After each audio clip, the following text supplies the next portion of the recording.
groupe La France Insoumise, Monsieur Jean-François Coulombe.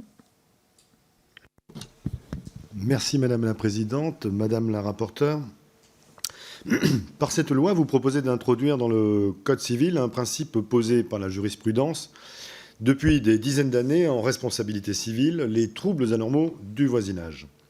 Cette consécration d'une jurisprudence constante est la bienvenue d'un point de vue juridique, puisqu'elle met fin à une lecture subjective de cette responsabilité pour enfin l'introduire dans la loi aux côtés des autres responsabilités civiles délictuelles. Il est donc opportun, en termes de sécurité juridique, de clarté et de lisibilité de la règle de droit, d'intégrer cette responsabilité dans le Code civil. Malheureusement, dans ce texte, une part d'ombre vient grandement restreindre la pertinence du texte, puisque vous instaurez, dans un second temps, la possibilité d'écarter cette responsabilité dans certains cas précis. En effet, vous souhaitez exclure l'engagement de la responsabilité du fait de troubles anormaux du voisinage lorsque ces troubles proviennent d'activités, quelle que soit leur nature, qui sont préexistantes à l'installation sur le fond, qui se sont poursuivies dans les mêmes conditions et qui s'exercent conformément à la législation en vigueur. Cette disposition s'inspire de l'article 113-8, comme ça a été rappelé, du Code de la construction et de l'habitat, qui est lui-même très controversé depuis son adoption il y a un peu plus de 40 ans. Le juge judiciaire considère qu'il nie le droit d'agir en justice et instaure un véritable droit à polluer en ce qu'il permet aux exploitants de poursuivre une activité nuisible sans que leur responsabilité puisse un jour être engagée. L'abrogation de cet article est fortement revendiquée depuis son adoption et le juge judiciaire mène depuis lors une politique jurisprudentielle particulièrement restrictive de l'application de ces dispositions, contribuant ainsi significativement à en restreindre la portée. De plus, l'avocat Francis Caballero évoquait dès 1981 qu'il s'agissait d'un texte juridiquement, écologiquement et techniquement indéfendable.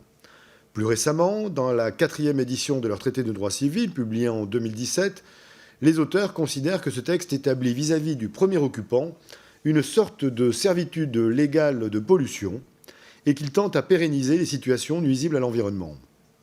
Et pourtant, malgré cela, vous pensez aujourd'hui que retranscrire cette exception dans le Code civil, et même en étendre la portée, est la chose à faire. Car tel que vous l'avez rédigé, vous ne cantonnez plus cette exception aux seules et déjà très problématiques nuisances dues à des activités agricoles, industrielles, artisanales, commerciales, touristiques, culturelles ou aéronautiques, mais à toutes activités, quelle que soit leur nature, dès lors qu'elles sont préexistantes à l'installation de celui qui s'en plaint. Ainsi, si cette exception est introduite dans le Code civil, les jugements écarteront par exemple la responsabilité d'industriel, quelle que soit la nature du trouble, ce qui mènera à la multiplication de situations comme celle de l'arrêt de la Cour de cassation du 10 mars 2016, où la présence de pesticides dans l'eau de puits de riverains d'un industriel n'a pas ouvert droit à la réparation devant le juge judiciaire, car l'activité était préexistante à l'installation des riverains demandeurs. Dans un contexte où les enjeux climatiques devraient nous faire prendre le chemin inverse, il est insensé d'adopter une telle mesure alors que l'on connaît l'impact des industriels dans le changement climatique. Il est inconscient de restreindre le droit au dédommagement des individus par des industriels alors que l'on sait qu'en l'absence d'interdiction pure et dure, la contrainte financière pesant sur les industriels en cas de comportement préjudiciable est le seul rempart dissuasif. Dans votre PPL, au lieu de les dissuader, vous allez plutôt vers leur légitimation. Ainsi, nous conditionnerons notre vote à la suppression d'une telle exception, puisque l'instauration d'un principe jurisprudentiel pérenne dans le Code civil nous semble par ailleurs pertinent. Je vous remercie.